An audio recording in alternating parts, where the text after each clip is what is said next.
All right, it is 10 o'clock, so we'll go ahead and get started. Good morning, everyone, and welcome to Maynard Costerisan's year-end payroll webinar. We're so glad you're here. Today, we'll be sharing updates on taxation of fringe benefits, a review of form changes and deadlines, an employee retention credit update, new I-9 and W-4 forms, and an action item checklist for year-end processes. Thank you all for joining us today. Few housekeeping items. This session is being recorded and everyone is muted. If you have any questions, please type them in the chat and we will have time at the end to answer your questions. And with that, I would like to welcome Jessica Fleet, Tony Horsch, and Courtney Kelterborn to today's session. Jessica is a senior manager in the Accounting and Outsourced Solutions Department. She consults and provides accounting support to clients in a variety of industries. She also leads the firm's healthcare specialty. Tony is a manager and team leader in the Accounting and Outsourced Solutions Department. She provides accounting and payroll support to clients, as well as outsourced accounting services. Courtney is also a manager in the Accounting and Outsourced Solutions Department. She provides outsourced accounting consulting and support to Maynard's clients with a special focus on supporting telecommunications and small and mid-sized business clients.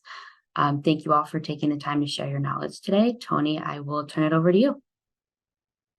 Well, hello, everybody. Thank you so much for joining us. I'm Tony Horsch, like Cheyenne said, and we would just like to invite you to reach out with any questions at all that you might have today in the chat or via email if you come up with any questions that come up. And also, all of our accounting and outsourced team are also able to help or get you pointed in the right direction if you have any questions. So please reach out to your normal contact person or one of us. So whether you've been doing payroll for a really long time like I have, or if you're new to payroll, this will just give us a good chance to see some reminders of things that have changed, things to think about. And it just kind of gets you in the mindset, of our busy January so that we're feeling ready for it when it comes. I know it sneaks up on us quickly. So we will talk about wages and fringes, a little bit of an overview of what should go on a 1099 and what to consider.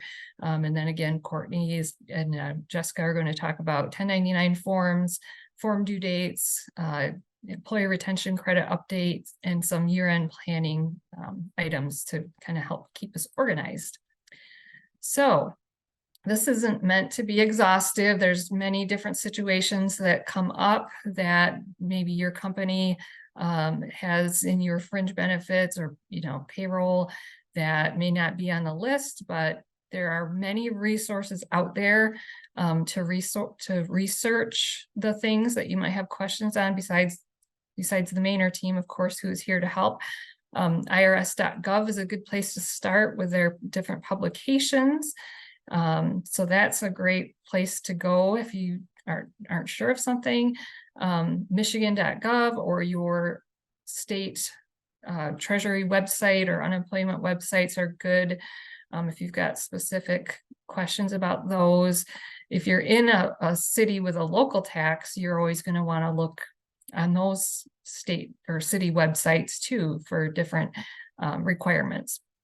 And then there's also payroll.org. It used to be the American Payroll Association. They merged, and then the state CPA associations or any trade associations lots of times have information. And then you will receive a handout after the webinar. You'll get an email with a handout and then a copy of the slides. So that will help as well. So wages and fringes. I've gotten quite a few questions lately about independent contractors and is it okay to treat somebody as an independent contractor. I know people, they don't want taxes withheld, so they tend to want to be an independent contractor until they find out the tax due at the end, and so you can't really have it both ways. And so when employers approach us with that question, can they just treat everybody as an independent contractor? One place to start there is taking a look at the IRS form SS8. And it's not a clear-cut answer, but it gives factors. If you've got factors in the employee column, there's two columns, basically employee or contractor. You can kind of see which column has more factors that are true in that case.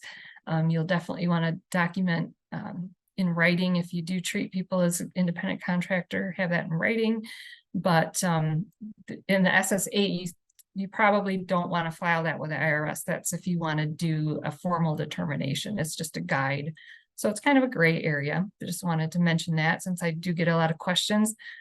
And then the W-4, the newer W-4 that came out in 2020, still a ton of questions about that. People that have done payroll for a long time, like me, are still kind of thinking of it with the exemption allowance way of thinking of it, and it's not like that anymore. So there's confusion.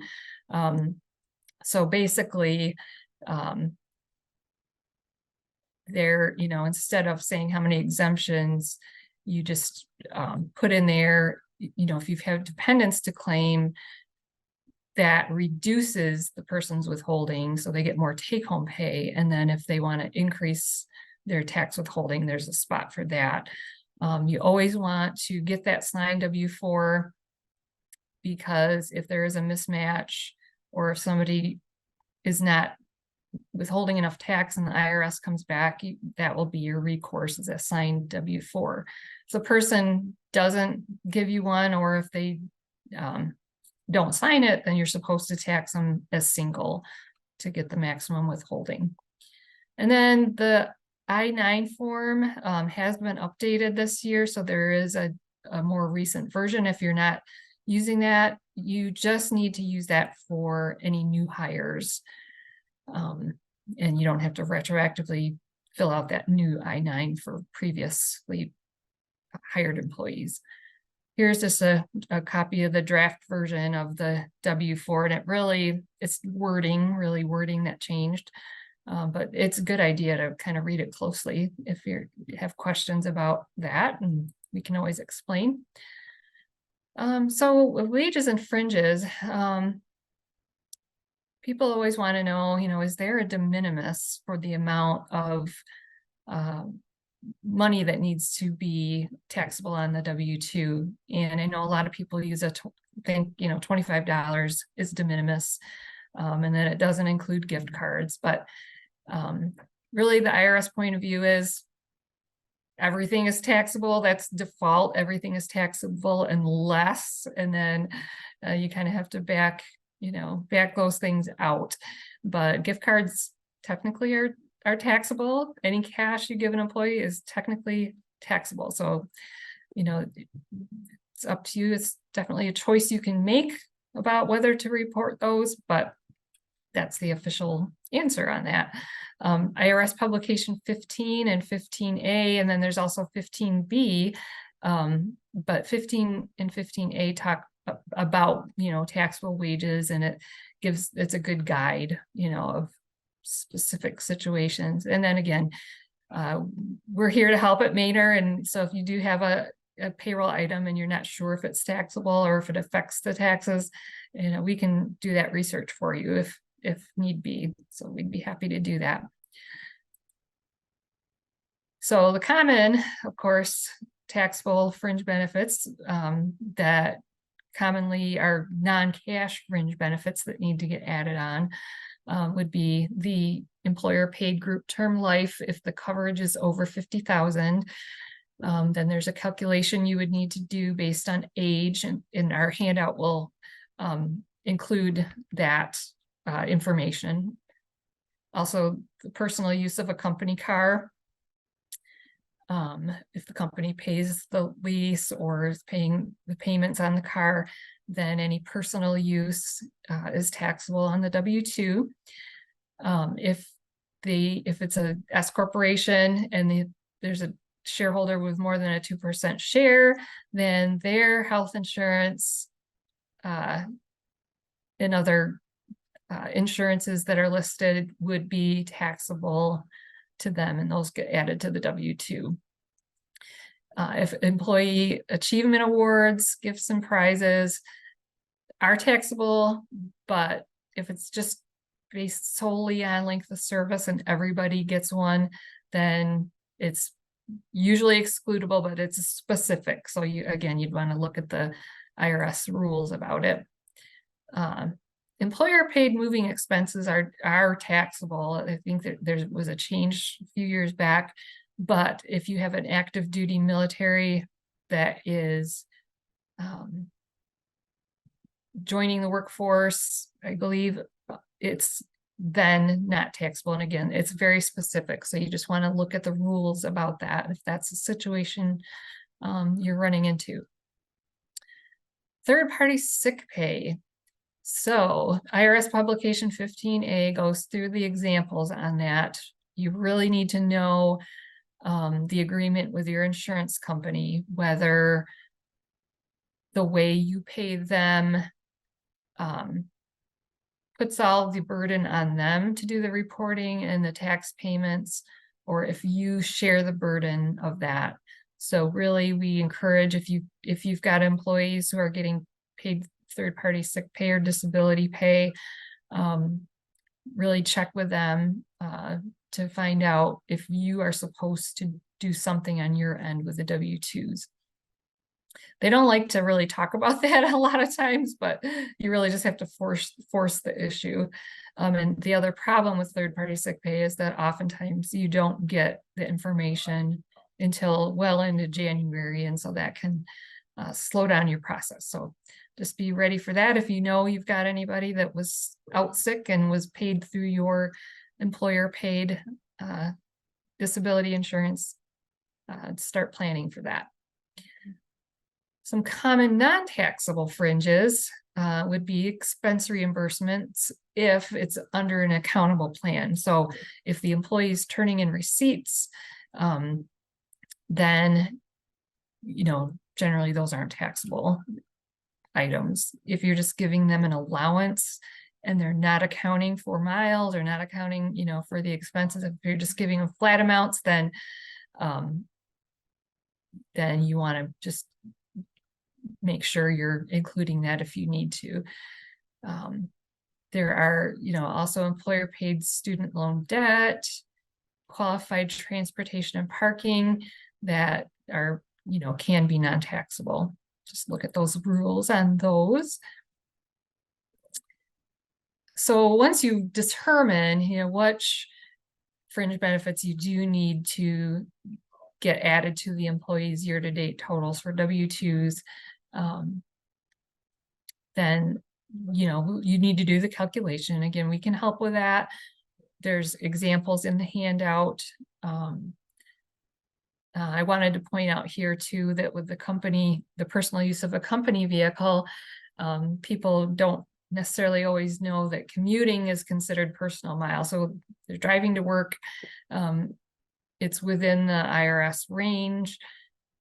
Even though they're driving to work and it's a company car, the commuting miles are considered personal miles that will need to get added to wages. The group term life calculation is based on age and the cost per month of coverage. And it's based on a table from the IRS, and IRS publication 15B gives that chart. If you don't have time to collect the employee taxes with the last payroll, then you would need to gross up that amount. Or if the employer chooses, they can pay both the employee and employer share of the taxes, and then you would gross up the payroll so that the employee gets their wage amount bumped up a little bit, but that's so after taxes it equals the calculated benefit amount. If the employee who has these fringe benefits, if they're over the Social Security limit, turns a little bit more into an algebra problem, which that's never fun, but there's some examples of that also. In the handout, you kind of have to back into it a little bit more. And then a big thing is at year end to always consider when paying out bonuses or adding these fringe benefits, that if the tax payment due for EFTPS is $100,000, which that could be, it's more common than you would think, you have to make sure that tax is paid by the next day. So that can cause some very serious penalties if you don't realize that. So keep that in mind. And we'll talk more about Social Security limits and so forth.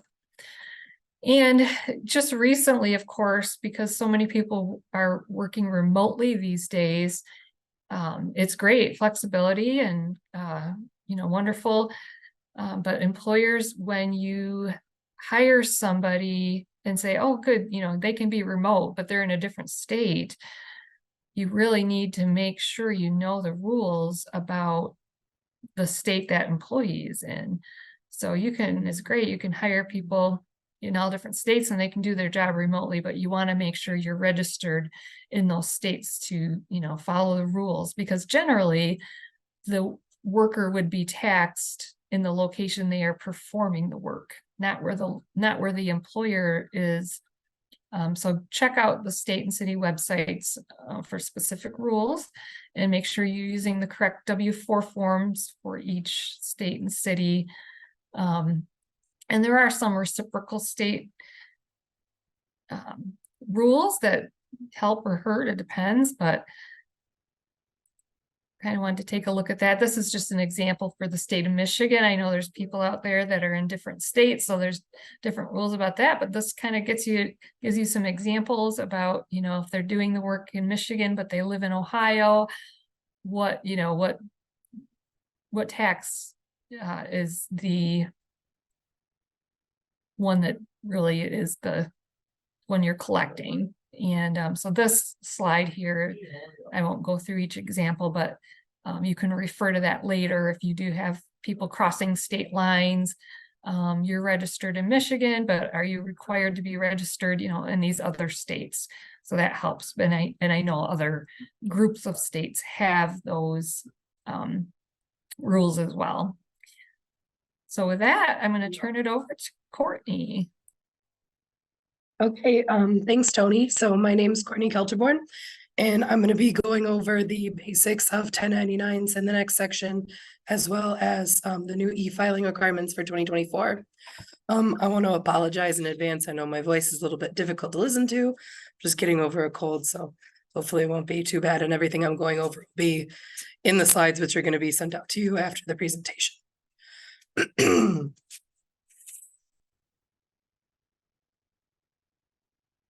Okay, so let's start with who should receive a 1099. So generally, you're going to need to issue a 1099 to anyone who was paid non-employment income of $600 or more during the year. So common payments during the year that would require a 1099 would be payments to non-employees for providing services. So for example, like freelancers or contractors that you worked with during the year. And one way to kind of think about it is if you have a non-employee providing services, you're not going to send them a W-2 at the end of the year. So you probably likely need to send them a 1099. In addition to any non-employees that provide services to the business, any non-incorporated companies that provide services but also need a 1099. So let's say you hire an LLC to do like landscaping or cleaning services, they're potentially going to need to get a 1099 from you as well. Also, any rent or royalties that you pay to non-incorporated companies are going to require 1099. So if you're paying rent to a business that's an LLC, it's not incorporated, then you'd want to issue them a 1099. So the filing threshold for issuing a 1099 in most cases is going to be if you made payments to that vendor of $600 or more during the calendar year. There's a couple exceptions to that where the filing threshold is lower. We'll talk about those in just a minute. And even if you operate on a fiscal year, the amount paid is going to be determined from January 1st to December 31st every year. And it's important to remember that it's only payments made during the year that count towards that threshold. So if you pay a vendor $599 during the year and then on December 31st, they send you another bill, but you don't pay it till January 1st, 2024, then that wouldn't count towards meeting the $600 threshold in 2023. So in the examples, we can see that in most cases, 1099s are going to be issued either to individuals or non-incorporated businesses, but there are some cases where corporations would receive a 1099. So in the case of any payments for legal services, it doesn't matter if the law firm is incorporated, they would still have to receive a 1099 from you. And the same is true for healthcare services or medical and billing collections. So you'd issue 1099s for those payments, even if the vendor is a corporation.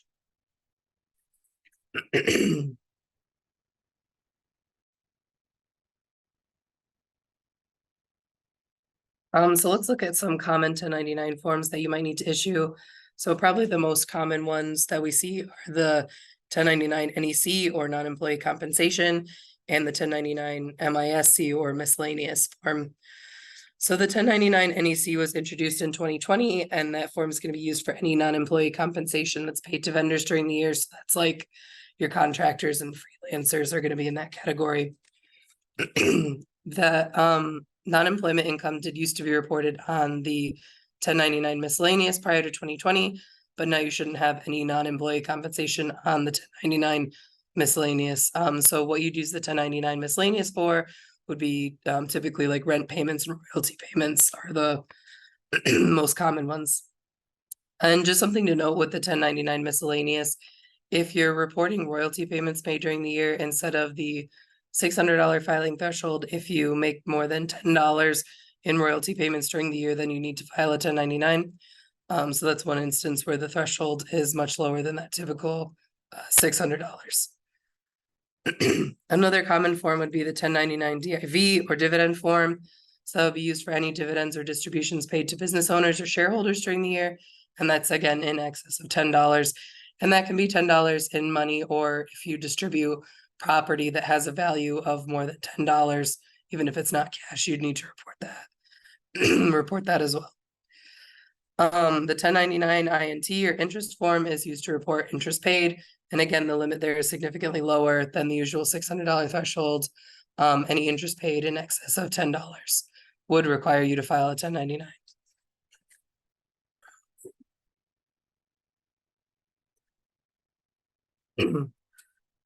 Some other associated forms. So every 1099 type that you file, you'll need to file a 1096, which is the summary of the information that's on the 1099s.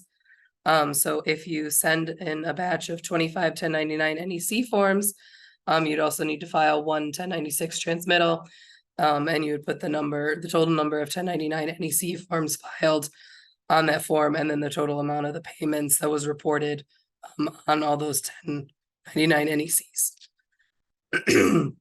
And you need to do this for every type of 1099 that you file. So if you have 25 1099 NEC forms and 10 1099 MISC forms, you'd end up with 2 of the 1096 forms, one for each type of 1099. Another form that's going to be needed for filing 1099s is the W-9 form. W-9 is used to collect vendor information that's going to appear on the 1099 later. So their legal name, their address, and their taxpayer identification number, which would be a social security number for an individual or an employer identification number for business. The W-9 form is just for your use, so it's not something that you send into the IRS. It's just something that you keep on file. It's best to get your W-9 forms as early as you can. If possible, I'd request a W-9 form before you make a payment to the vendor if you know you're going to need to issue a 1099, because a lot of the 1099 due dates come up pretty fast at the end of the year. So it's not fun to be trying to track down a whole long list of vendors in January just to try to get their W-9. If a vendor refuses to give you a W-9, the recommendation from the IRS is to refuse to issue them any payment because you won't be able to file the 1099. If you do issue a payment to a vendor and you're not able to get their taxpayer identification number, it's best to not file the 1099, because if you do file without the taxpayer identification number, you'll get a penalty for improper filing. But if you're requesting that W-9 information and the vendor's refusing to provide it to you, you would want to keep records of that as much as possible, that you did your due diligence trying to get that information and they refused to provide it. You can also keep track of your 1099 vendor information in your accounting software throughout the year, just to keep things kind of neat for year end. So I know QuickBooks Online and Desktop, as well as Intact and Accounting CS, all have places where you can either attach a scanned copy of the W-9 or can just type in the taxpayer identification number directly. So it's best to keep track of those in your accounting software if possible. And then if you're using an accounting software to track all of your 1099 vendors, there's usually a report you can pull at year end that will show you all the payments made to vendors that were 1099 eligible to help you prepare your 1099s. But if you're doing that, I'd still recommend reviewing either a general ledger or a payment list at the end of the year, just to make sure that the report picked up everything, just in case maybe you missed checking somebody off as a 1099 vendor, or a payment got recorded to the wrong client file, or wrong vendor file rather. It's best to just look over your payments at the end of the year to make sure everyone's getting a 1099 that should be. If you need any assistance with 1099s, you can reach out to your account manager that you usually work with, or anyone on our payroll tax team. We'd be happy to assist. So let's get into the new e-filing requirements for 2024.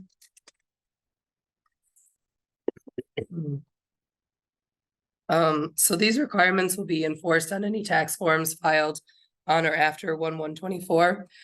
So the ruling from the IRS on this was released in February of this year, and I have a link to that ruling later in the slides, if you need to review that. But under the new rules, any organization filing 10 or more IRS returns of any kind in aggregate during the calendar year of 2024 will need to e-file most of their returns. Until this new ruling came out, the old rule was that you had to e-file if you had more than 250 returns of a specific type, not in aggregate. So you can see that the number of forms has decreased drastically. So a lot more businesses will need to e-file this year than in the past. The aggregate count of returns for determining whether or not you need to file, or whether or not you need to e-file for the year, is determined by calendar year, not by fiscal or tax year. So for example, your 2023 income tax return, if you're a calendar year filer, would be considered filed in calendar year 2024 for aggregation purposes, even though the tax form is for the 2023 tax year. So what forms count towards the total? Included in the count are pretty much all federal forms filed with the IRS. This list isn't necessarily exhaustive, but some of the forms that most businesses are likely going to have to include in their form count are W-2s, 1099s of all types, the 4 quarterly 941 employers payroll tax return, your annual 940 federal unemployment tax returns, any Affordable Care Act forms, so your 1094s and 1095s, and your income tax return. And just to note on the quarterly 941 forms, the 4 quarterly forms will count towards your aggregate total for tax forms filed during the year, but at this time, the IRS is not requiring that the 941 forms be e-filed. So as far as how you can e-file your tax forms, the IRS released a new online system last year called IRIS, or the Information Returns Intake System. It's a free service that allows anyone to e-file their 1099s of any type. In order to create an IRIS account and e-file your 1099s, you'll need an employer identification number, or EIN, and an IRIS transmitter control code, or TCC. If you already have both of those items, then you can use the first link listed here to create your IRIS account. If you don't have an IRIS TCC, then you can follow the second link to apply for a code. And then the third link is a tutorial that the IRS created on how to complete that IRIS TCC application. I just saw a question pop up in the chat. Yes, you can still use the FIRE system in 2023. The IRIS system is just newer, and according to the IRS, is supposed to be easier, more user-friendly, and work better. But the FIRE system is still active. So if you have an account there, you can still use that. And just a quick note, if you have e-filed in prior years through the FIRE system, and you want to file through IRIS, you can't use your FIRE TCC code to create an IRIS account. You need to get an IRIS TCC code. Unfortunately, it's a different system, it's a different code. So if you don't, if you do need one, you'd want to complete that application as soon as possible, because the IRS has said it can take up to 45 days for them to process the application and get you the TCC code. So we just want to make sure that you have that ready to file before the end of January. You may also need to e-file your W-2s this year. So if you haven't done that in the past, your W-2s can be e-filed with the Social Security Administration through Business Services Online or BSO. As of March 25th, 2023, the BSO sign-in process changed for file upload, AccuWage, and Social Security Number Verification Service, or SSNVS. So if you've used any of those services since March 25th, you've probably already completed this. But if not, beginning on March 25th, BSO users will need either a Social Security Online account, a login.gov account, or an ID.me credential in order to use BSO. So if you don't have one of those credentials, you can create one on the BSO welcome page at the link listed here. And once you're on that page, you just find the section labeled for employers and then go to the create account section in order to do that. So clearly this is going to be a big change for businesses who haven't e-filed in the past. So I just wanted to include some resources to assist. The first link on the slide is the IRS ruling about e-filing, about the new e-filing requirement that was issued on February 23rd. The IRS ruling has the most information, but I know that their rulings aren't always the easiest thing to read in the world. So I've also included a couple of links for articles about the ruling from ADP and BDO that are a little more readable. And also on the right side is an example from the IRS ruling about determining your aggregate form count. And that may be helpful when you're trying to determine whether or not you need to e-file in 2024, just gives an example of what forms would count towards that total. And that example is directly from the ruling, but the ADP and BDO articles also include additional examples to help you determine that count, your form count.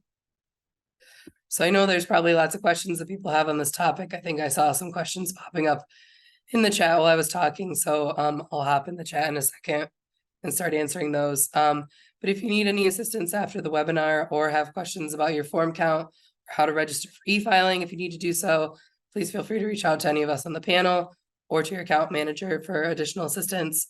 And I'll pass it over to Jessica to talk about form due dates and year-end planning.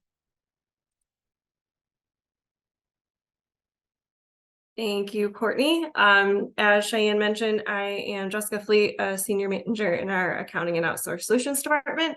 And like Courtney said, we'll be discussing form due dates and limits and some ERC updates as well. So we'll go over some. Okay, so deadlines for that you'll need to know. So for in terms of W-2s and for 1099s, these have not changed over since the last year. So for W-2s, everything is due by January 31st of 2024. So that includes getting the W-2s in the employee's hands, as well as either paper filing with Social Security Administration or electronically uploading through Social Security Administration through their business online portal. So they did make some changes with that portal for this year. So if you do have a login and file electronically, just make sure that you're able to log in. I would suggest logging in as soon as possible, so that way you can make sure you can get in and everything is all set up to go with that change. And with the change that Courtney was mentioning with e-filing, so that does include W-2s. So again, if you have more than 10 forms in aggregate, you will need to also make sure that your W-2s are filed electronically as well. So one important distinction to note. So definitely get on your online portal or create one if you need to with Social Security Administration. So in terms of the 1099 NECs, so again, they are due to the IRS by January 31st, as well as due to the recipient also by that date. For miscellaneous, it's a little bit different with the rules, but still, again, the same as last year. So due to the IRS by February 28th, a month later than all of the others. This would be for any rents, royalties, basically anything else other than non-employee compensation in terms of miscellaneous expenses. If filing electronically, they're due by April 1st, and due to the payees, just like everything else, by January 31st. So they can file their taxes on time. If you live in the state of Michigan, you would be and have payroll or sales tax, you'd be required to file your annual 5081. That is a summary document for any sales use and withholding tax. The actual due date for the form itself, just straight up, the form is February 28th of 2024. However, with state copies, most of them for income purposes, they're due by January 31st. So if you were filing the 5081 and including a copy of your W-2s that are also due to the state, those state copies would be due to the state of Michigan by January 31st. So you would want to send that into the state. Then some exceptions for 1099s. So miscellaneous, if you're paper filing your 5081 with your miscellaneous forms, those would be due by February 28th. If you're electronically filing them with the 5081, then they're due by March 31st. In terms of local Michigan cities, so right here we just have Lansing, East Lansing, Detroit, and Grand Rapids as some big hitters that we see, but all of those would be due by February 28th for the W-2s and the LW, or the cities type of W-3 that is a summary form that corresponds with the L91s throughout the year. So if you're in a different jurisdiction, just make sure that you're looking at your due dates for a city that is applicable to you that is not on this list. So for any type of amended 941s, also known as a 941X, so those typically you have 3 years from the date that it's due to file that form. And as of right now, those can only be paper filed. So relating to employee retention credit. So if you're filing employee retention credit for the year 2020, which the applicable quarters are second, third, and fourth quarters of 2020, those would all be due by April 15th of 2024. So definitely coming up on that deadline. It seems like it's been forever that we've been dealing with these, but it's now coming to the point where it is coming closer to get that form in for the IRS to process it and get that money to you. For 2021, which is first, second, and third quarters of 2021 are the eligible quarters to claim the credit.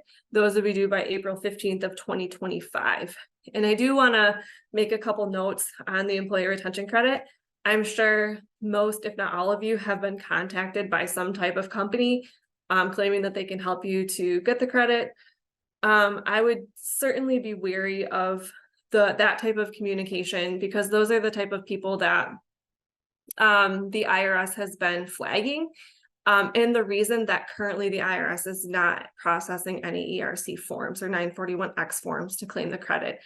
Currently, they've stopped all processing through the remainder of 2023. And this was announced in I think it was September 15th of 2023, that they were not going to process any others through the rest of the year, because they were trying to get ahead of these ERC mills that are out there that are trying to target organizations to help them claim the credit, but then also take a huge portion of their credit. So they're getting a huge benefit themselves from your credit. So some of them are taking up to 20% of the credit amount that you're getting and taking that as revenue for themselves.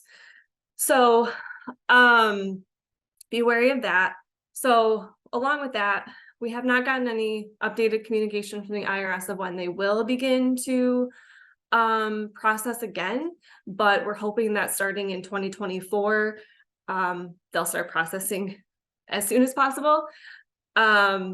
Along with that, I would definitely suggest that if you are either working with Mainer or somebody else to get your credits done, that you get those in still. So still file them with the IRS, and they'll just be put in the queue.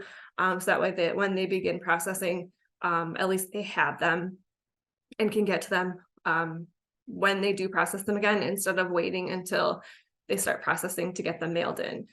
And just a reminder with those, if you are filing multiple forms at a time, our suggestion is to file them all in separate envelopes and do certified mail to reduce the risk of maybe, they only scan in one copy or 1/4 or something like that. So that way it's your best opportunity to make sure that the IRS is receiving it. But happy to answer any other questions with ERC for those. All right. Okay. Sorry. There we go. All right, so Social Security and Medicare wage-based tax rates. So these are, obviously standard pieces of information that is updated every year. So for 2023, Social Security for employees and employers, the limit is $160,200 at a rate of 6.2%. For 2024, the rate does not change for any of these, including Medicare and additional employee Medicare.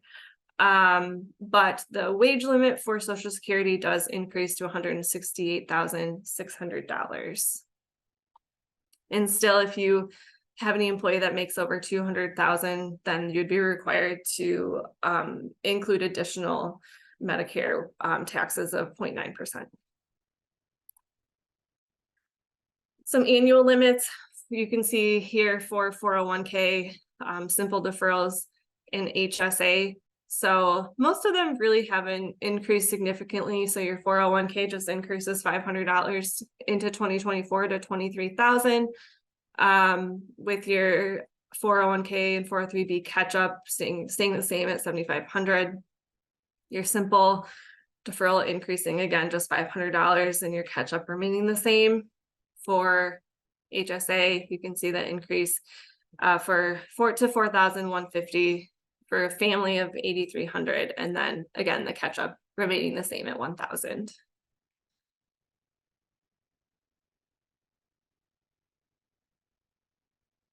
Unemployment insurance for states. So in the state of Michigan, it's going to be the exact same for 2024 for a filer that is in good standing with the state. So if you're not a delinquent employer, so 9,500.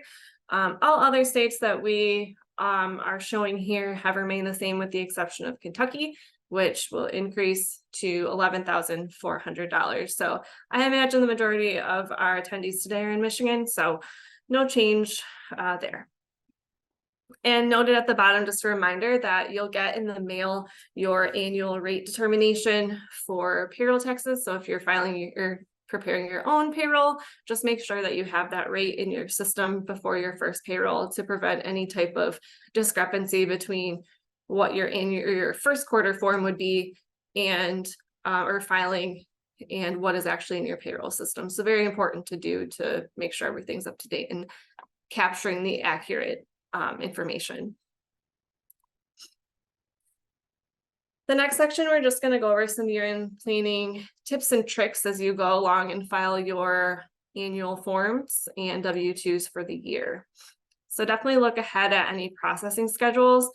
You may have employees who are taking time off, and based on your payroll schedule, may be a little bit tricky with the timing of when everything needs to be processed and filed. With the holidays, it always gets a little tricky. You might have to process things a little bit early. And if employees have time off, etc., for those types of circumstances. Tony mentioned this earlier, but with tax deposit deadlines, the $100,000 next day rule. So regardless of your filing requirements for your 941 deposits, that if your liability for that payroll is over $100,000, maybe you have a special bonus run for the year and your liability has increased significantly or increases over to over that $100,000 limit, your payment must be due the next day. And always remember to reconcile. So comparing your year-to-date wages and deductions to a copy to preview a copy of your W-2. So comparing all of that information so you make sure it's accurate. And we'll talk a little bit more about that on the next slide. So some steps for your year-end filing. In the handout that we have sent out, there's a checklist. So many of these items are listed in that, or you can, there's additional information to review. So certainly review the handout. I definitely recommend, since all of your third quarter filings would have been already done by now in October, I would suggest reconciling your first, second, and third quarter payroll tax returns to your earnings report as of 9/30. So making sure that everything lines up from a year-to-date perspective. So that way, when it comes to doing your fourth quarter information, you're not having to go back to these prior months and quarters to determine if there's any discrepancies. So that hard work, I guess, is already done.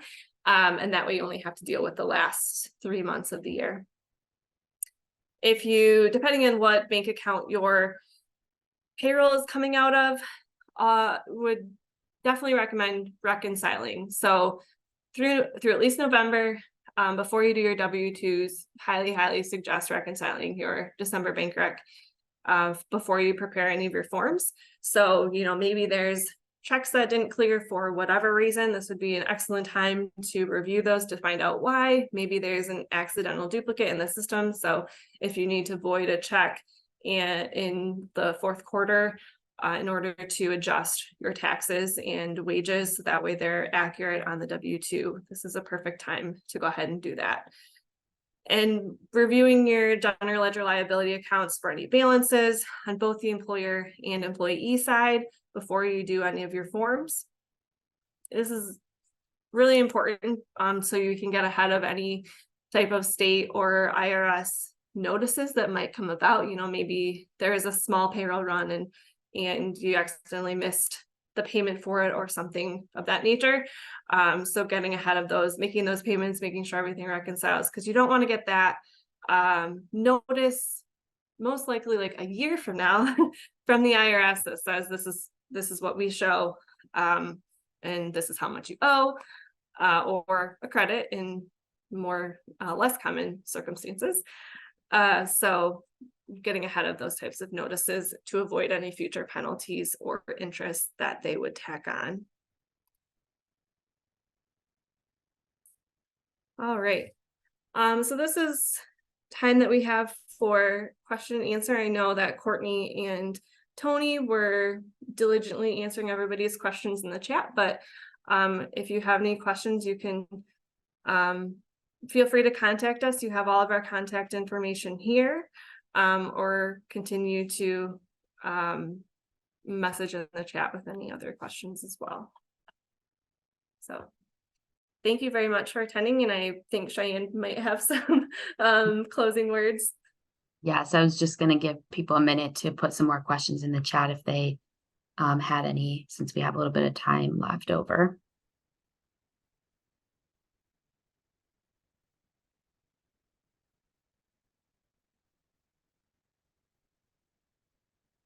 Okay. Doesn't look like there's any more questions. So thank you, Jessica, Tony, and Courtney, and thank you all for joining us today. Tomorrow, Friday, December 8th, we will be emailing out a recording of this presentation along with the slides. And Jessica, Tony, and Courtney's contact information will also be in the email. If you have any additional questions, feel free to reach out. And I hope you all have a great rest of your day.